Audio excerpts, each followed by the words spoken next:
Yeah, well, because I've been way in my like Ebominam where I had to pay attention to myself because I was so confused to who I am or what I am or like what do I have to offer, whereby like I was a girl and a boy at the same time. So like I tried to figure out that situation where I included two parties in my life, a boy and a girl, to see where actually I am headed and where actually everything of mine lies. And then I tested out everything, and then yeah, I actually noticed that I am okay with both. I don't want one, I just want both.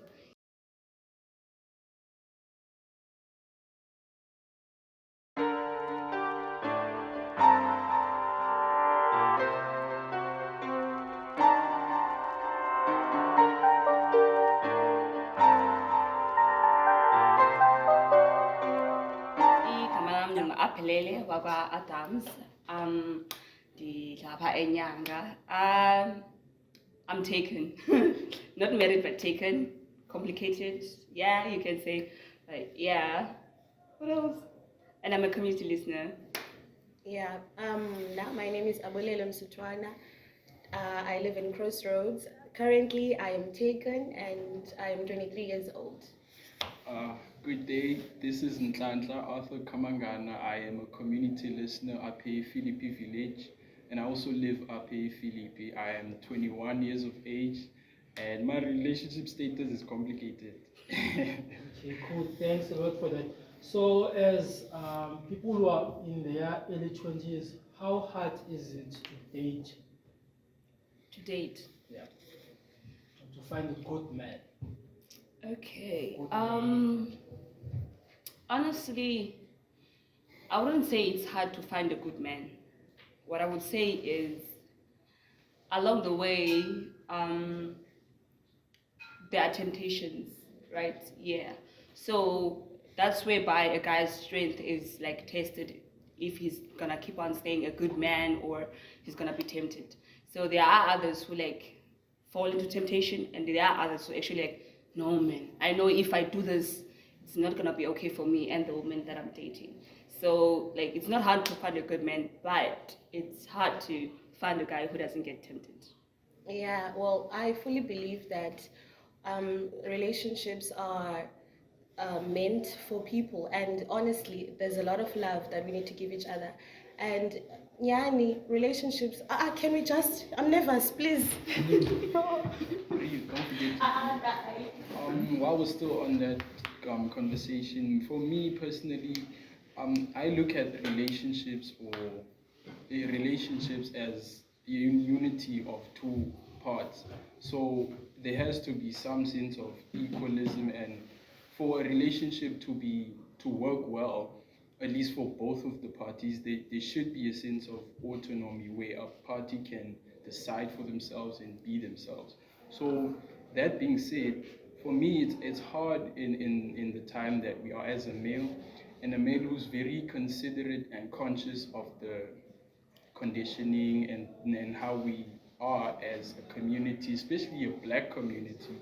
I've realized through my own observation that there's a lot we've been through, a lot that our sisters have been through, a lot that our brothers have been through, and for that, I find it hard to find someone in that regard, because I never want to project any of my own personal or any of myself onto them because of how I view relationships, and I don't want to trigger people.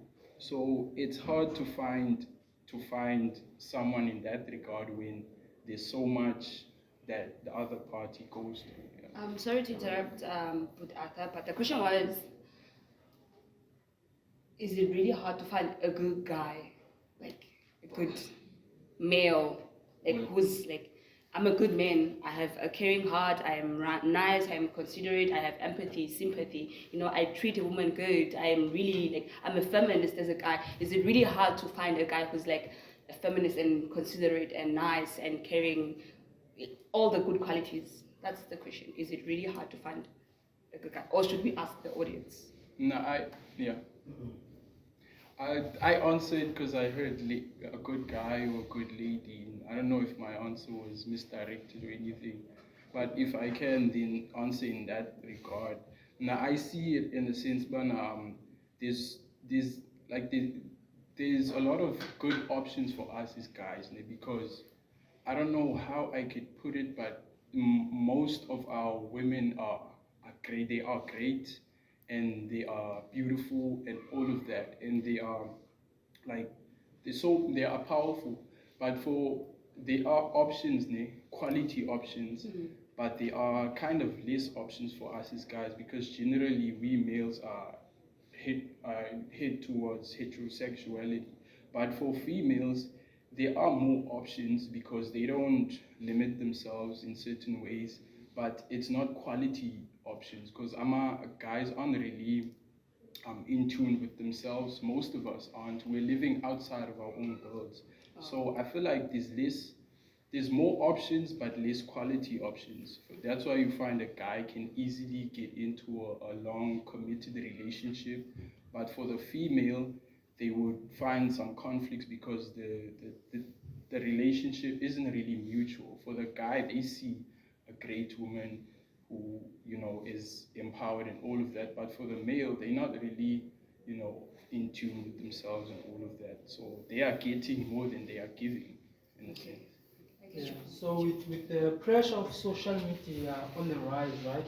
So we understand that social media portrays this six-pack guy that you need to marry, who has money, all those things in one package. So do you think that's real, or is just social media giving you most pressure to basically chase what you will never get? And for you as a guy, we see these BBLs most of the time, which is something natural to certain ladies, but others really put on these things just to fit the criteria. So do you feel like social media is helping out with this dating game, or is it just making the matter worse? Okay. For me, I would say, you see when a person says, how you feel and how you see things is your final decision. So, social media posting the guys who have six-pack and the girls who have hourglass figures and stuff like that. I think for me, it's like social media actually like trying to attempt and see if you really love yourself for who you are and you accept yourself for who you are, or you're just gonna give in into temptation about, okay, I wanna be like that person. And for social media and the media as a whole, I think for Bona it's just a matter of business, like when you say business, yeah, when they actually promoting themselves. So yeah, I don't think like social media is like actually doing it's like that's their job. You see, that's what they are hired to do. Because in social media as well, there are those things that are encouraging, there are these things that are discouraging. So I would say like the social media is like it's not doing a bad thing, they're just doing their job. It's up to us how we receive it. It's either we take the negativity or the positivity. Because I would say social media posting the women who have the big thingies and all the package. Social media posting that form is like it's telling me to like, apparently you born like this, you are like this, you can't change yourself. I won't spend like lots of money trying to change myself, and then at the end of the day I'm gonna like go to bed hungry. Like, what's the use of me trying to change myself? God made me like this. Social media doing that is like it's telling me to accept myself as I am and love myself as I am, and not trying to change for anybody else. I think it's like just teaching us a lesson to actually love ourselves for who they are. Yeah. Yeah, as Sapelele said, it can be detrimental to one's health if you look at it from one point of view, because everything there's always two sides to a story, or you can always look at things from more than one perspective. So also social media is just one of those double-edged swords where it's either you use it in a good way or bad way. It's either you receive it in a good way or bad way, and some of those ideals like lead us to a sense of like perfectionism. We see that as perfect, and we don't see the behind the scenes. We only see what's in front of us. So we're gonna want to be like that, but then it's not us voting for ourselves, because at the end of the day, as Usizi said, you're gonna spend money on you're gonna try and get to that picture, but at the end of the day you're gonna end up going to bed hungry or in debt. you know, or you can't do other things that could actually build you as a human being. And yeah, it's a two-way street. It really depends on how you look at it. But more at the end, it affects us because his decisions zezethu abo bantu, they're not affected by the decisions. So you have to be more in tune with your own reality than the reality of others, because that's not your reality. That's someone else's reality. And that's them promoting business. And so they're just doing their job. And you might just never know how they got to that, that ideal. You can't want to be Nicki Minaj. Nicki Minaj has millions and millions of dollars. Seriously, if somebody always posts Nicki Minaj, like, you have to look like Nicki Minaj, you have to be like Nicki Minaj. Imagine me, oh my God, imagine me, broke as I am, I have to go to a loan shop and borrow like 50,000 rands.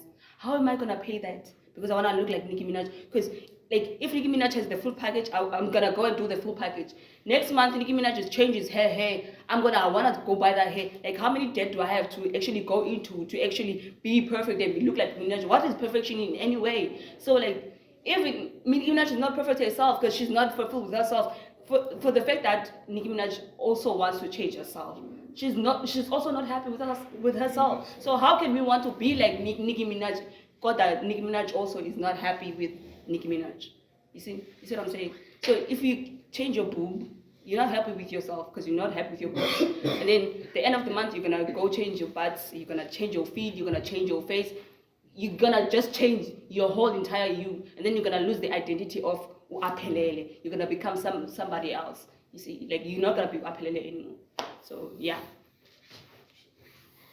Listening to the both of you, I would love to know how important is money into a relationship, because we live in a culture whereby people say indoda must. So that's what I call them, indoda must. Indoda must buy me this, must buy me that, but we never hear men saying a woman must, but it's always amadoda zizinja, I understand. So there is a whole culture around those topics, right? So how important is money in a relationship for you as a lady, and how important is having money as a guy to be late or even get the relationship that you want? Okay, like, it's like the universe is trying to speak something. You see, because earlier on today, we were having a talk with my friends. So I said to them that I'm that kind of girl whereby if a guy is gonna say he's gonna take me out, I don't wanna go out with him without having something of my own, because I also wanna contribute. Because like, it has to, because like, imagine me just taking and taking and taking and taking and taking and taking. How is he gonna feel? If he was doing that to me, how would I feel?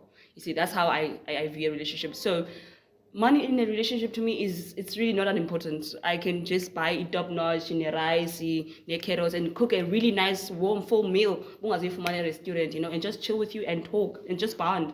Seriously, because if we go like chase everything that like is our funimal and everything, that's normal, we're gonna go into date. And also like, as I enjoy, because oh kanini Thixo ndizabuyela endlini, I don't have rice, I don't have things to eat, I don't have, you see, like, so imali in a relationship, it's like, it's not really important. It's not a need, like, if a person wants to buy me something, it's like they have to do it like when they feel like it, when they know they have the money to do so. And then if I have a problem and then it needs money, then I'm gonna be like, babe, I have this problem, and then I would like you to help me in this way and this way. And then if he says, okay, like, my problem demands 1,000 rands, and then if he says, babe, I only have 500 rand, then it's fine.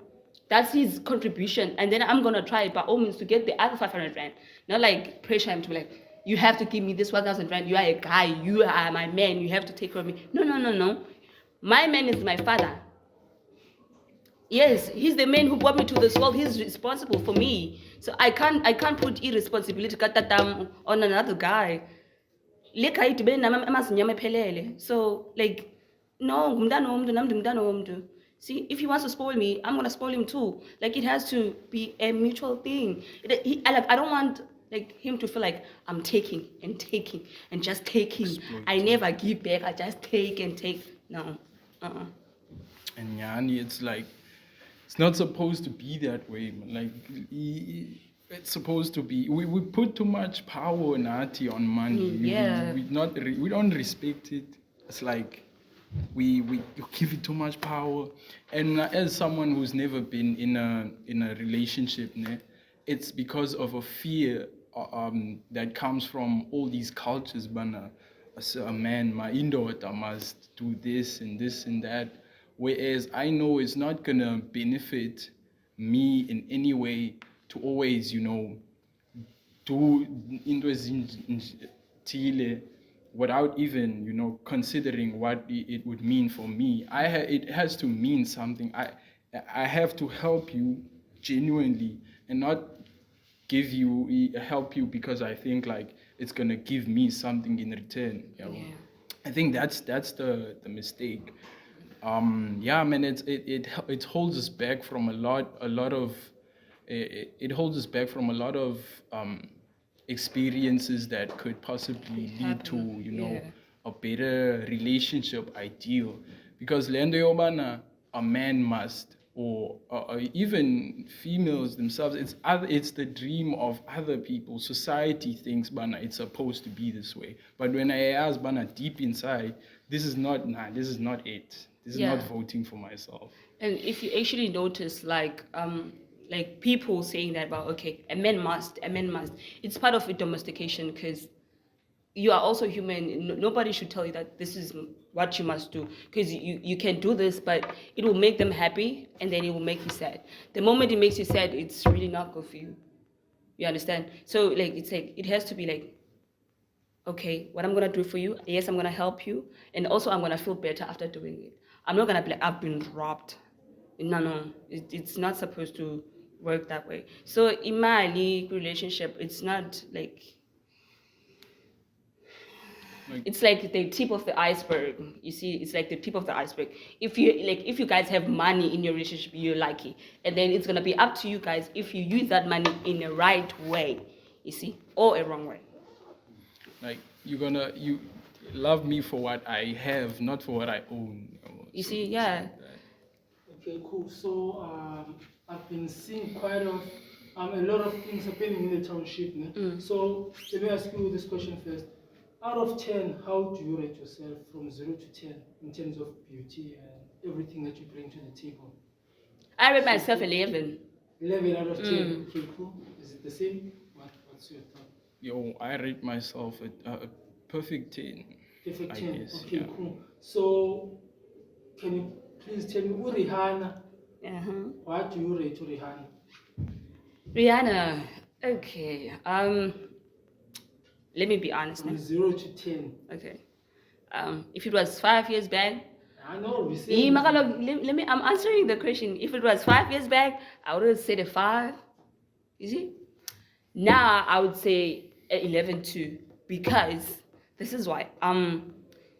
Rihanna was once in a stage in her life whereby she didn't really show who she really is and the qualities she has as a human being. She was just a social media pawn. Do you understand what I'm saying?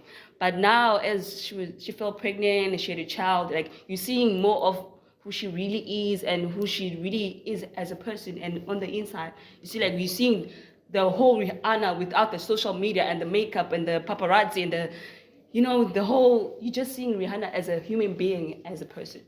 So 5 years back, a 5. Now, 11. Okay, cool. Yeah. So, speaking about Rihanna, Rihanna has money, she has kids, and she's popular. So you rate yourself as the same figure as her, right?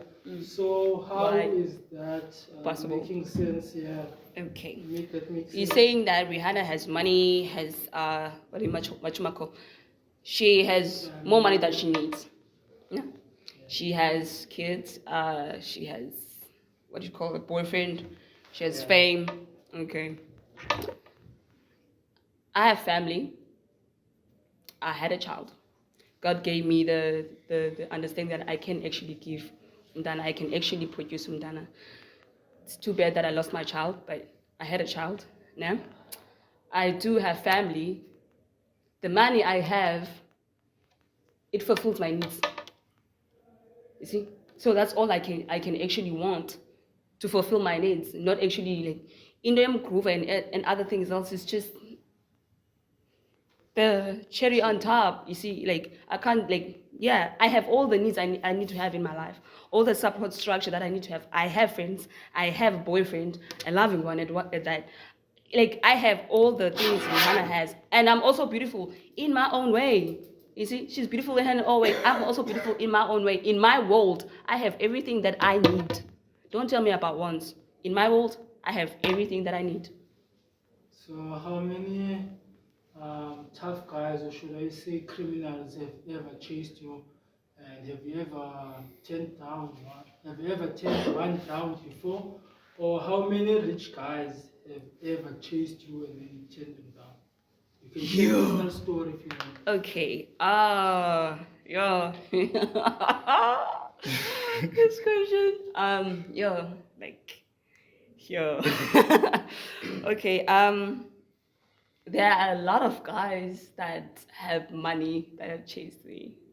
Like even what they call mafias, like the big guys, the gangsters, and I've always found myself turning them down, you know. This is why. And I've also dated like what you might call uh did you say criminal or iskoli? Like I wouldn't say siskoli per like ukroba and stuff like that, like meaning iskoli is cosmos. It's not iskoli but for Europa. Like okay, like this guy is just a simple, yeah. So this big man was chasing me, and he was so nice. He had the body, he had the looks, he had the cars, he had the money, he had everything. The friends were there, the vibe, like it was, he like it was always there. But like I was like, okay, Apelele, you're not dating both of these men. Okay, give this one day and give this one day and see. So I went out with the big man. Somehow, even though I was with him and eating and then everything, like I felt like I was so small that like I was being undermined, and he did not pay attention to me. He was just like talking to friends, talking to other ladies, smiling a lot, touching, and no. And then when I was chilling with this girl, he was like asking questions. He was chilled about everything. Like he engaged with me, he was, and I felt like, okay, this was actually going somewhere, I felt like I've known this person for actually a while. So I actually chose Esascoli instead of Umdo Orich. But I'm not chasing money. Like, I love what my heart feels. You see, because you can give me money, but my heart will be like sad, and like I'm not gonna enjoy your money if I'm sad and not happy. So I'd rather take care of my heart first. You see, if I'm happy, then I can eat your money. But if I'm not happy, I'm not gonna eat your money. So I prefer Iscoli than the big man who is rich and popular and those, yeah. Yeah, cool. So my brother, you said you rate yourself a 10 out of 10. So compared to Casper Nyovest, what do you bring to the table?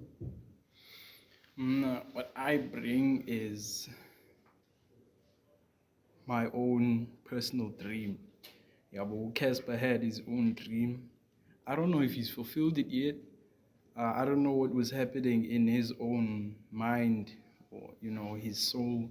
But for me, I rate myself a 10 because I'm able to fulfill my dream. The smallest of those dreams is like I'm able to express myself. So yeah, I see myself in everything I do. So I love everything I do. So the beauty in that is that I'm voting me, I'm being myself. It's not coming from another person's, belief or another person's dream. So for me, I feel I love it. So I feel beauty. I see the beauty in it because it's real, and therefore I feel like that's why I rated myself a 10. Okay, I'm sorry to interrupt you, but Athana. Sure. Okay, I'm not sure if this guy is shy or he's never said anything, but he's really selling himself short. Because like the way I know him, he's very intelligent and he's very open-minded. he's very caring and he's very considerate of omnye umuntu, like ngumuntu wabantu, like he's very approachable and you can rely on Arthur, and he's a very good listener. So all these things that he's not listing up, okay, like Ukespa Nyovest, I don't know him from the point of view of like Dimbone without the social media and the I don't know him from a personal perspective. I know him from a social media perspective, but from that perspective, it's like he's chasing the cloud. You see, this is a down-to-earth person. So like to me, comparing to Ukespa Nyovest from the social media like side, is like he brings more. Do you understand? He brings more humanity in it. Do you understand? So if I knew Kespa Nyovest, maybe Mklambi, like it would be different, maybe it would be not. But I don't know Kespa Nyovest from like a personal level. But this guy who was selling him short, like as I listed, he's a very intelligent guy. Like, yo, Kaisin, you should know him from, then you, yeah. You're more like sort of a girlfriend in disguise. Yeah, And I am single. So, Mr. Abdullah, another question for Rana. So, since you are selling yourself short, as she says, how would you describe your perfect wife? So, if today you were like, okay, I'm gonna get married, what type of chick would you look for? And are you going to sell yourself short while you're looking for that chick, or are you gonna settle for less? I heard someone saying star.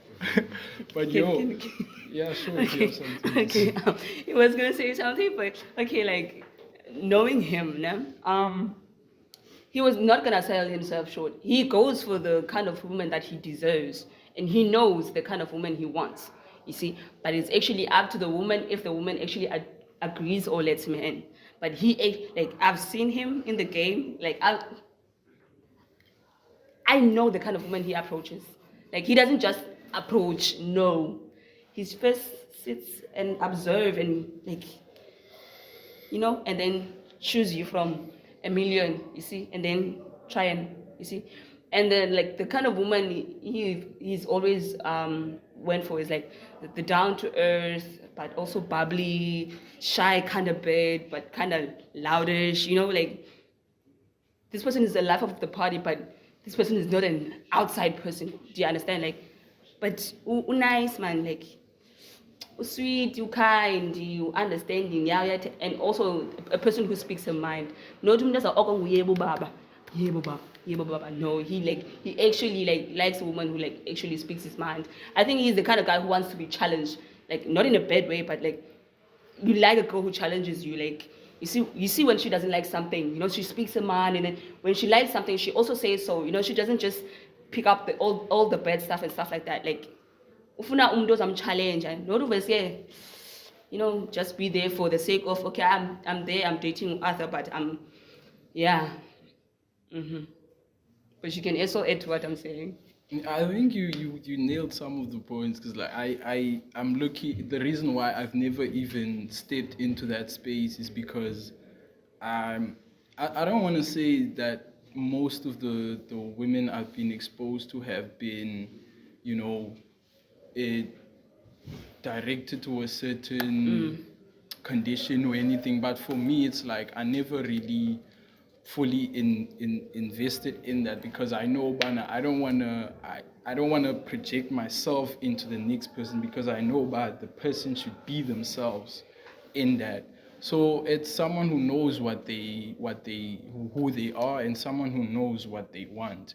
And for me, I want to know what that is. So intimacy plays a huge role in that, like knowing, being vulnerable in the sense where you get to see the real person. And for me, I always aim to be genuine. I always try to be impeccable in my words, and I always try to do my best.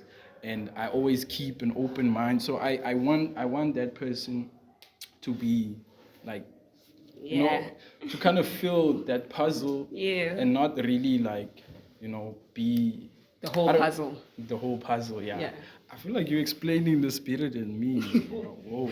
Like, did you get what he said? It's like, I don't want to be the full puzzle.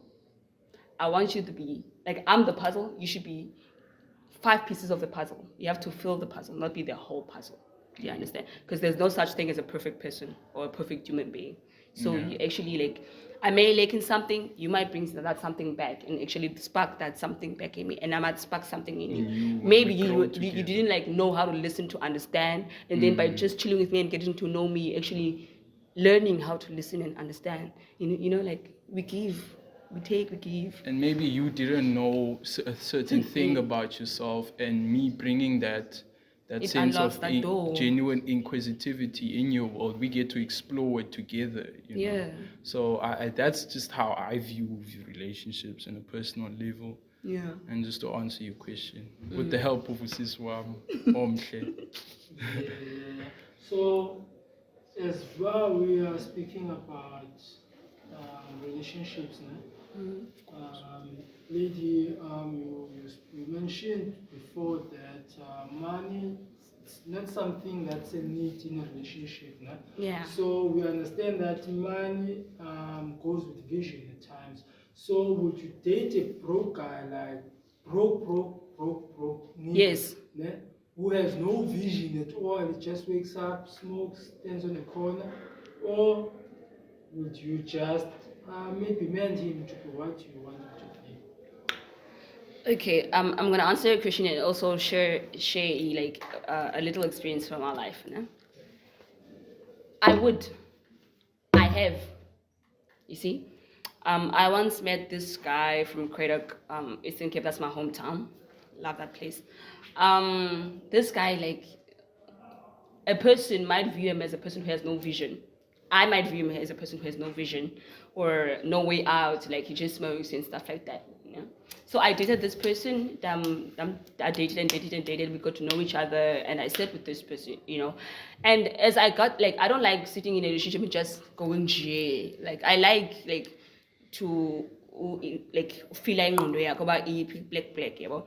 So as I got to know this guy, like I saw about okay, even his like English is fluent, like the way he speaks, the things he speaks, like you see. And then I asked him, "Man, what's your dream, black?" And then he told me what his dream was. I was like, okay. As I was seeing you, I saw you as a guy who has no vision and stuff like that. You go and so, and he told me, "Man, why it actually what led him to be like that." You see, like he had a vision. He like everybody is born with a vision and a dream. So, like the experiences that he went through, like life yak and the support system that he didn't have, like no friends, and then like if you fail in this, and then your friends turn your back on you, and then the family like tells you that you're not good enough, you're just a stupid child, a dumb child, and you're just the black sheep of the family. So he was like, okay, you know what? Everybody's right. And then he took a step back. And then he smoked because smoking made him feel better. But as I got to know him, I was like, okay, like, do you really love me? And then this person was like, yeah, I do. Like, I really believe, I feel like I do. I don't know what love is, but the way I feel when I'm with you, I feel like I love you. So I was like, okay, babe, if you love me, can you please try and quit smoking? I'm not saying stop, but please don't try. So he was smoking thick. And then, so as he was smoking thick, some days he would not smoke, and some days I would hide his stuff to see how it be. Like at first he was like aggressive and stuff like that, but as time went by, and he saw that okay, I'm actually the one who's hiding his stuff. You see, so he was like, okay, let me try and not smoke for a week. You see, and I was like, okay, so if you're not gonna smoke for this whole week, let's go a buy. You see, and then we actually booked a buy. Like he had no access for Utenga, as in he doesn't know anybody buy, he doesn't know where the places are to buy a buy. He had no money in him, like nothing to actually help him out to go buy drugs. You see, like I saw him crumble for not smoking, but I was actually there to support him. I was like, okay, we're gonna get through this together. And then when we actually went back to Cradog, do you know that he surprised me? He didn't even go buy drugs. Like he bought food and then like, baby, let's eat.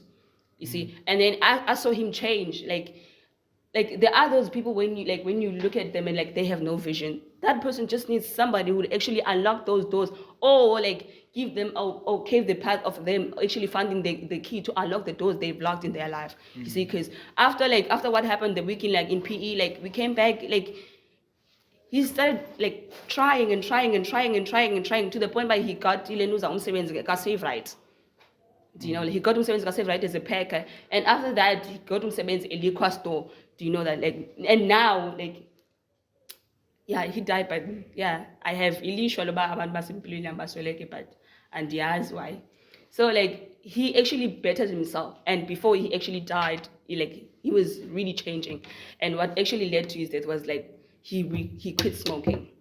So like drugs were so much in his system that when he actually quit, his body could not take it anymore. His body wanted more and more drugs. You see. So yeah. So how did his death impact your life? Like, how sad were you? Yo. How rocky was your life after his death? Do you know that I only found out a week after he was buried that he died? Like, I was here in Cape Town and when he was in Cradock. And actually, my aunt told me about it. I was like, do you know that this person died? I was like, what? Like, I was so shocked that I was like, no, man, they're kidding. And then when I actually searched about it and actually found out that it was true, like, yo, that freezer, I didn't feel anything. Like, I was just like, how, why, and stuff like that. See, and then I went a Cradock, né? I went to visit his grave and stuff.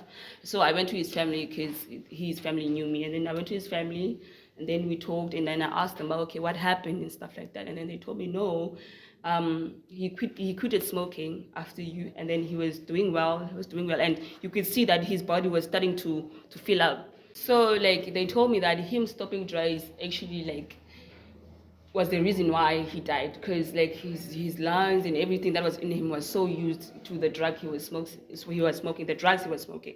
So like landiba, okay, ugqirha wakhe ade athi kuwe, but if you stop drinking you're gonna die. You see, like he was at that point. So him stopping smoking, it was like him inviting death.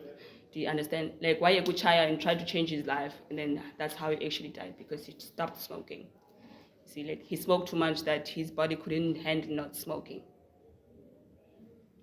That's so sad. I'm so sorry to hear such a sad story, but I hope that you had found peace and you found a way to connect with his soul wherever he is, right? So, Mr. Arthur, you don't speak too much, né? So I want to pick your brain a little bit. So when we speak about a present father, so how was your childhood? Because I can see that you're wearing glasses and then some of us are not wearing glasses. So is that something you got from your parents? Is that looked as a disease, or did you just inherit it from the DNA? And how was your friends at the time when they saw you Wearing glasses. Okay, my life is My life is very everywhere. Like I've been around, like traveling. Born in anke nahlala nasebhela, Emfuleni, Philippi, Law. So growing up, at first I wasn't really wearing them full time. Yeah, but I was just that kid who I was curious, learning. So most of the time I was learning through TV. At the time I wasn't reading. So sitting in front of a TV eventually, damaged my eyes. But I also learned later, but I inherited the short-sightedness from umakhulu. It skipped a generation. Yeah, I know it's sad. But Nalapo, she had daughters only. I'm her first son, her first grandson. So I don't know how that happened, but it skipped a generation. And growing up, as I said, I remember not wearing them full time, but I knew I had trouble seeing far. So then, throughout high school, I wasn't wearing them, only wearing them in class for the board. But then, I couldn't afford glasses, so I didn't wear them for a long time. In class, I was just that kid who would make jokes, throw crumbled papers, just create Chaos. a chaotic energy in class. But I would sit with the book, study, and I would get information, and in schooling I would be well informed, well knowledgeable, to the point where I even participate in classing. But I wouldn't say I really had any bullying or trauma or anything with regards to how I knew it was obviously Bizobacon, and some kids would take a jab at it, but I know Unfortunate. why it was like that. So it never really fazed me.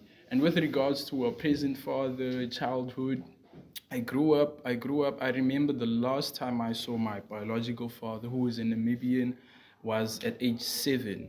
Ebehlala apha ePhilippi. What yintoni igama le area le Sekileni? At that area, yabo. He had a shop there, and la shop isamile nango, but someone else owns it, probably umntu from like Family. Xhosa or some, no, not family. But he also built a Wendy house, ngamaplanga, a double story back then. Isamile nangoku. It just speaks to how his autonomy and how he wasn't afraid to apply himself, even when people were judging him, because he was a foreigner and there was xenophobic attacks at that time, but that never held him back from being the type of person he was. Genuinely loved to help people. And I was surprised to hear Usis K mention his name, and that Bana Usis K was one of those people he used to help when she was a kid, going to school as a black kid. Yabo. And kula show the house that he built, people were literally laughing, but that's the last time I saw him, when I was 7, man. And I grew up with my mother and my brother, and then ubuya kwethu from Namibia, when we traveled, sabuya washeka yena, my father. And then it was me, my mother, and my little brother.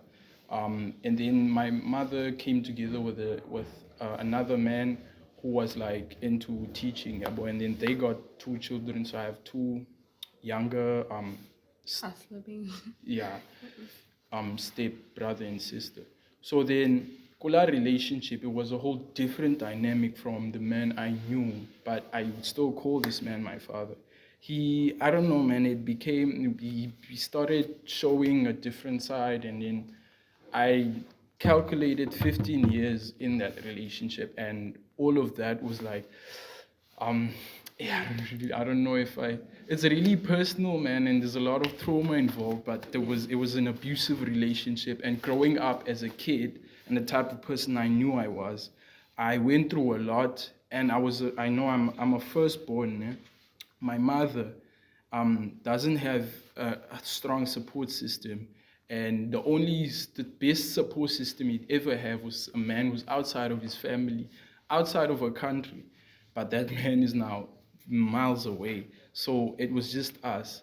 And then, okay, this man stepped into our life, but then at the time, my mother wasn't really empowered, because of the things that happened in her life. And he showed a different side, to the point where we became afraid, and we were in this traumatizing relationship, but it was hard to get out. But for me, I knew what that meant. Ubana, it's either I'm gonna blame, you know how it gets when things got bad, we blame God, we blame the universe, we blame everything, we blame the person who's putting us in the pain.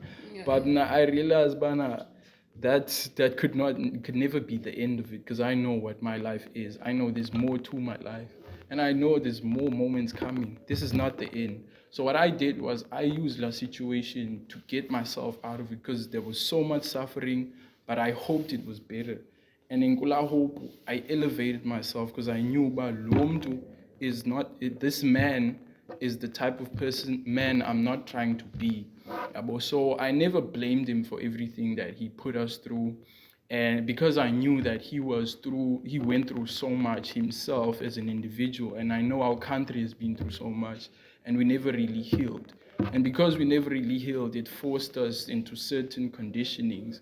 And it was so unfortunate that we had to go through so much. But I knew, Bana, if this was the end, hell, it would be the end, of us. So I decided, Bana, I don't want this, so let me try and work towards what I want. Yeah, I also wear glasses, by the way. I also wear glasses, but I don't wear them like all the time, I wear them for TV, and sometimes I wear them.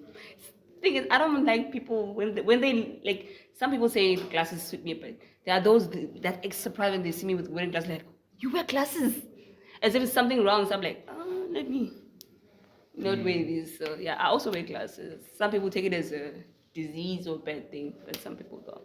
But yeah, it's actually a tool to help us see better.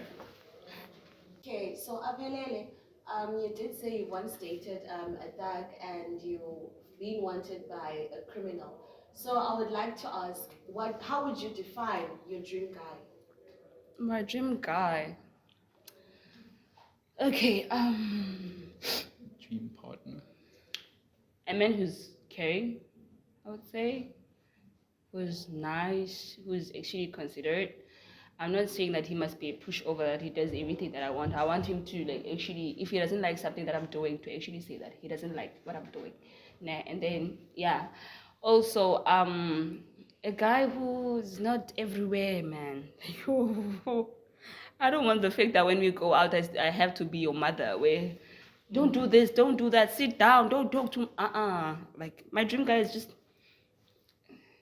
a guy who's down to earth, you know. But So, what if what I heard you say, like you said, you were dating this rich guy, eh?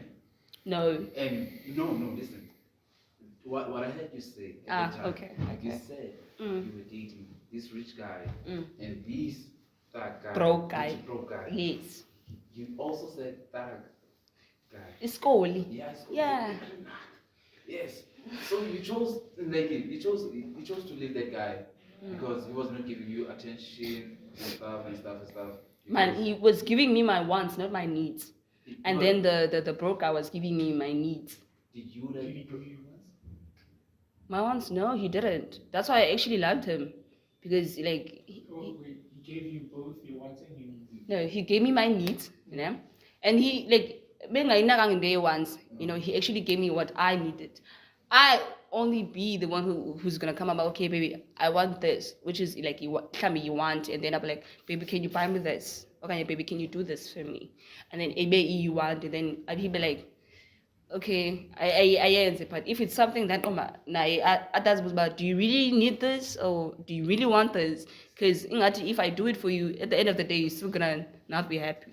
You see, but the reason why I chose like the broke guy is because he gave me each and every need that I needed. You see, like hey, yeah, he gave me every need, and then okay, so yeah. going to the third guy, also the third guy gave you your needs. The third guy, the broke guy, Yeah. gave me my needs, like all the needs, all the Can you needs, say- the A to Z needs. Yeah, So- let's not elaborate. And And the then the guy who had cars and money, and he just he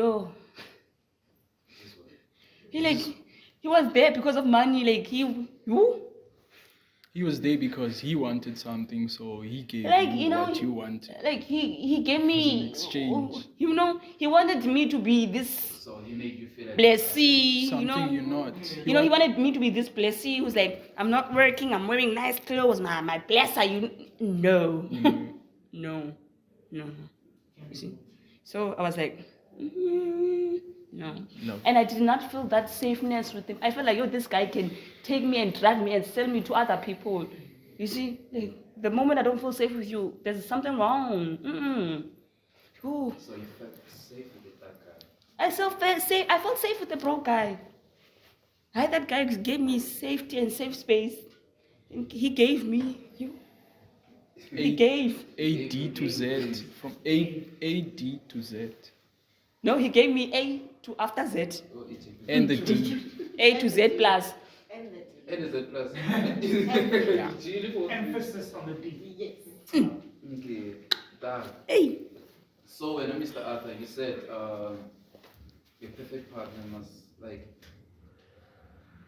must feel that 5% of the puzzle Yeah. that is left. So meaning that 95% makes you dominant in a relationship. So are you that type of man who believes that men should have that dominance in No one by Zoom work and she said 5%. Okay. Like not literal. Okay. 50%. Okay. Let me say something now. Yeah. The fact that a city banner, he wants you to be that like not necessarily like those 5 pieces of a puzzle to actually fill the puzzle.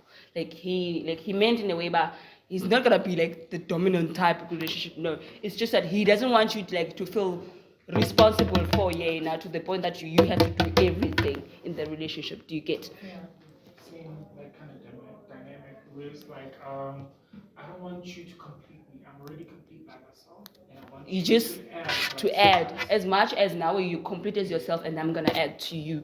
Do you understand? As I made an example whereby I can like be happy in my life and be like I have everything, but I don't have the skill to actually listen, to understand, or actually like be there for somebody. I've never like when somebody's crying or hug somebody, or just because when I as my partner like you listen to understand, and then go as I'm sitting with you, I also learn to listen to understand. And when I'm crying, you like you hold me, you cuddle with me, you comfort me. And then also as a person who didn't do that at first, I'm also gonna learn to do that. You see, like that's you like adding the 5 missing percent. Do you understand?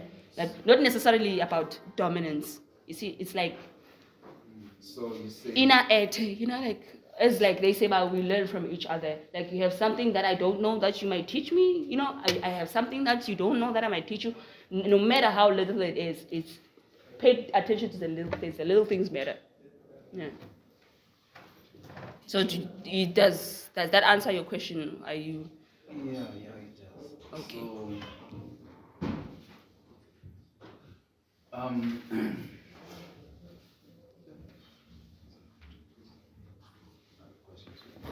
Now that you are living in a township, right? So what's that one thing you want to educate those who are uneducated about township, and what solution or solutions would you like to bring into the township for those who are walking in the dark path and they're just trying to look for a tunnel?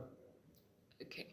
So first of all, what I would say, Gondone, first, don't take things personal. Don't take them very personally, because there are those people who actually say something but don't really mean them, but they just said it, yeah.